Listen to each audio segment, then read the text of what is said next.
नमस्कार, आप देख रहे हैं RAD न्यूज। मैं हूं हेमंत कुमार। इन दिनों तरह तरह के बाबा, रंग बिरंग के बाबा चर्चा में हैं। बिहार में भी एक बाबा आए हुए हैं, नाम है धीरेन्द्र शास्त्री, बागेश्वर वाले बाबा धीरेन्द्र शास्त्री। लेकिन आज हम आपको एक ऐसे बाबा के बारे में बताएंगे जो पुलिस की वर्दी में छिपे हुए चमत्कारी बाबा हैं। जी हाँ, मैं कह रहा हूँ पुलिस की वर्दी में छिपे हुए चमत्कारी बाबा। उनका नाम है अरविंद पांडे। अरविंद पांडे 1988 बैच के IPS अफसर हैं और इन दिनों सिविल डिफेंस के महानिदेशक हैं, डायरेक्टर जनरल DG। वो DGP स्तर के पुलिस अधिकारी हैं अरविंद पांडे, और आप समझ सकते हैं कि कितने बड़े ओहदे पर वो हैं। लेकिन उनकी जो करतूतें हैं वह ये दिखाती है कि वह चमत्कार, पाखंड, अंधविश्वास, इन तमाम चीज़ों को इंडोर्स करते हैं, उसको एक तरह से बढ़ावा देते हैं, आगे करते हैं। हम उनका एक फेसबुक पर लिखा हुआ पोस्ट आपको पढ़ के सुनाते हैं, उसके बाद आगे की बात आपको बताएंगे। तो फेसबुक पर उन्होंने जो लिखा है वो पढ़ कर के मैं आपको सुना रहा हूँ, और आप उसको देखेंगे कि उन्होंने क्या कहा है, और उससे आप अंदाज़ा लगा सकते हैं कि आखिरकार वो करना क्या चाहते हैं। अरविंद पांडे जी का एक फेसबुक पोस्ट है, उसमें उन्होंने लिखा है, एक बार फिर बिहार ने ही सिद्ध किया है कि ईश्वरीय शक्तियों का चमत्कार क्या और कैसे होता है। ज्यों ज्यों सुरसा मुख बढ़ा, बढ़े पवन सुत दून, देव करे अर्पित उन्हें कोटिक दिव्य प्रसून। आगे उन्होंने लिखा है, बिहार का दैवी संपत्ति से संपन्न जन समुदाय श्री हनुमान जी महाराज के लिए कोटि कोटि पुष्प अर्पित कर रहा है। अरविंद पांडे, तस्वीर इसमें लगी हुई है वही बागेश्वर वाले बाबा धीरेन्द्र शास्त्री की, जो इन दिनों पटना की धरती पर हैं। नौबतपुर में उनका हनुमंत कथा वो कर रहे हैं और काफ़ी वहाँ भीड़ जुट रही है। वह पूरा आयोजन जो है वो एक पार्टी विशेष का आयोजन भी लग रहा है। तो अरविंद पांडे जी का जो यह फेसबुक पोस्ट है, इससे आप अंदाज़ा लगाइए कि एक सर्विंग पुलिस अफसर जो नौकरी में है, जो DG स्तर के पद पर है, जो लंबे समय से बिहार में तैनात है, उस अफसर का इस एक ऐसे बाबा के बारे में प्रचार करना, एक ऐसे बाबा की स्तुति करना जो खुद विवादों में हैं, जिनकी विश्वसनीयता संदिग्ध है, जिनका चाल और चरित्र संदिग्ध है, उस बाबा को लेकर के ये स्तुति गान कर रहे हैं और ऐसा कह रहे हैं कि जैसे बिहार की धरती पर वो आए हैं, बिहार की धरती धन्य धन्य हो गई है और बिहार के लोग उनके चरणों में लोट-पोट कर रहे हैं।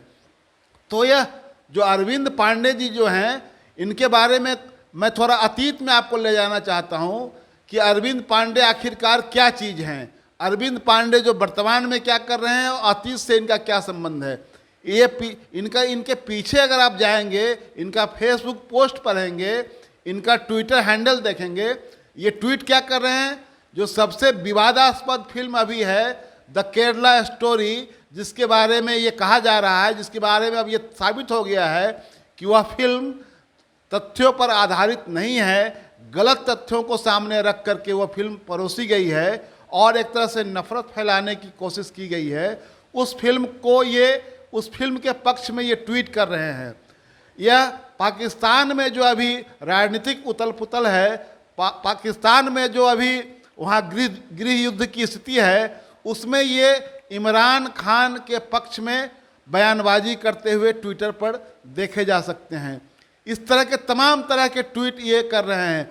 ये रामचरितमानस विवाद पर पिछले फरवरी महीने में इन्होंने बिहार के शिक्षा मंत्री प्रोफेसर चंद्रशेखर का नाम लिए बगैर उनके खिलाफ भी एक ट्वीट कर रखा है।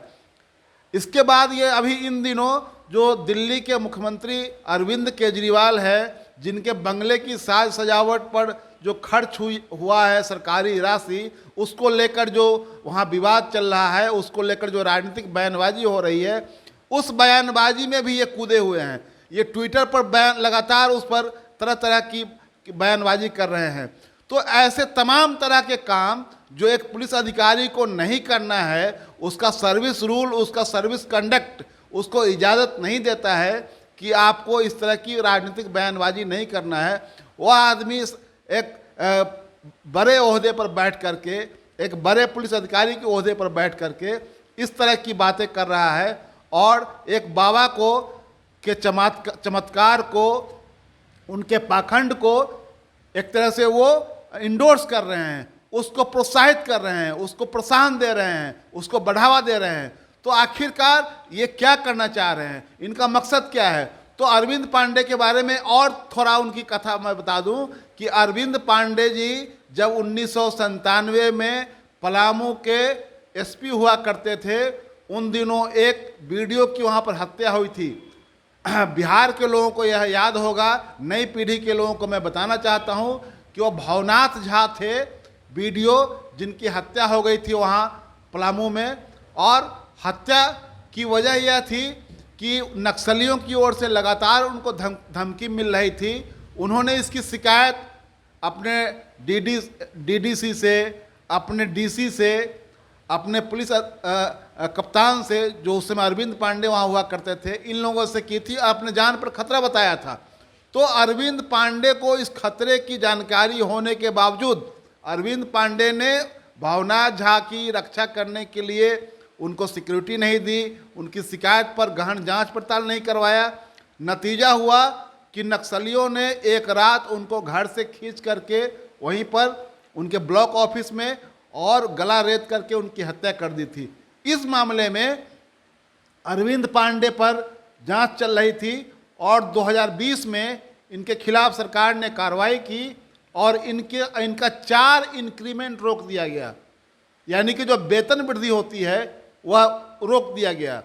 तो 4 इंक्रीमेंट रोक देना मेरी समझ से एक पत्रकार होने के नाते कोई बड़ी सज़ा नहीं है, लेकिन यह सज़ा है यह, क्योंकि इन्होंने जो लैप्सेज इनकी ओर से हुआ था, जो चूक हुई थी, उसके लिहाज से यह बहुत बड़ी सज़ा नहीं थी। इनके खिलाफ और सख्त कार्रवाई होनी चाहिए थी, लेकिन सरकार ने इनको सिर्फ इनका वेतन वृद्धि रोक करके, जो इंक्रीमेंट था उसको रोक करके इनको इनको छोड़ दिया।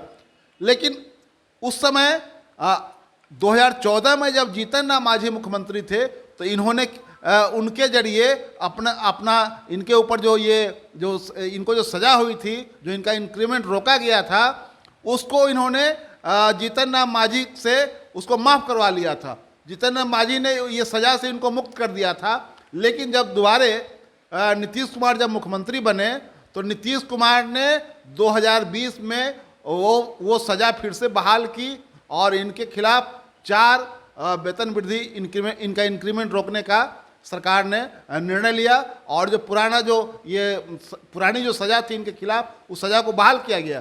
तो इस तरह के ये पुलिस अधिकारी हैं। और उस समय 2020 में जब इनको रोका गया था, इनका जो इंक्रीमेंट रोका गया था, उस समय ये लगातार मीडिया में इन्होंने अपने लोगों के जरिए प्रचारित करवाया कि डीजीपी के रेस से बाहर करने के लिए हमारी सज़ा बहाल करवा दी गई है, ये साजिश करके।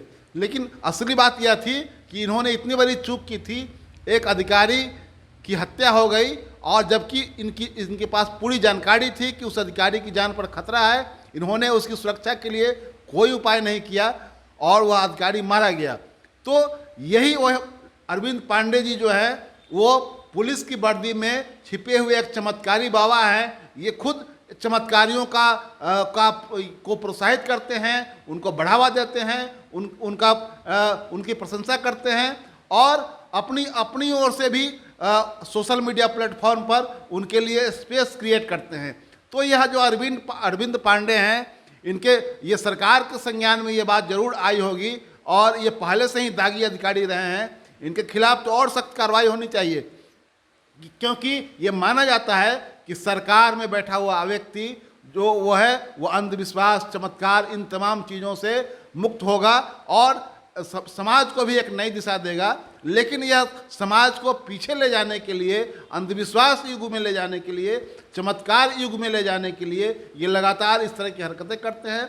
और इनकी जो कार्रवाइयाँ हैं, इससे यह स्पष्ट होता है कि यह इनकी पूरी वैचारिकी जो है, इनका जो थिंकिंग प्रोसेस है, वह एक तरह से ये पूरी तरह ये बराबरी और इंसाफ की जो वैचारिकी है उसके खिलाफ है। और ऐसे पुलिस अधिकारी जब सेवा में रह करके इस तरह का काम कर रहे हैं, तो आप समझिए कि जब ये एसपी कहीं रहे होंगे, जब डीआईजी कहीं रहे होंगे, तब ये किस जनता के साथ किस आधार पर न्याय करते होंगे। एक तो उदाहरण मैंने दिया कि जो भवनाथ झा की हत्या हुई थी, उसके लिए इनको इन पर गंभीर चार्जेज लगे थे, गंभीर आरोप लगे थे और लापरवाही के आरोप लगे थे, और माना गया था कि इनकी लापरवाही से उस वीडियो की हत्या हो गई थी। तो ऐसे ही पुलिस अधिकारी हैं, एक तरफ ये भगवान के नाम पर चमत्कार, अंधविश्वास और पाखंड को बढ़ावा देते हैं, दूसरी तरफ अपने सोशल मीडिया प्लेटफॉर्म से नफरत की बातें करते हैं, पाकिस्तान के खिलाफ जहर उगलेंगे, किसी जाति और धर्म विशेष के लोगों के खिलाफ जहर उगलेंगे, किसी नेता के खिलाफ जहर उगलेंगे। आपको मैंने बताया कि ये रामचरितमानस विवाद में कैसे ये बिहार के शिक्षा मंत्री प्रोफेसर चंद्रशेखर का नाम लिए बगैर ये टिप्पणी कर रहे थे। अरविंद केजरीवाल जो दिल्ली के मुख्यमंत्री हैं, उनके खिलाफ टिप्पणी कर रहे हैं। द केरल स्टोरी जो फिल्म है उसके पक्ष में ये बयानबाजी कर रहे हैं ट्विटर के जरिए। इनका ट्विटर ये अगर खंगाल कर देखा जाए तो हर रोज़ ये कुछ न कुछ विवादास्पद बातें करेंगे, हर रोज़ कुछ न कुछ ब्राह्मणवादी, जातिवादी, पाखंडी चीज़ों को ये बढ़ावा देते हुए नजर आएंगे।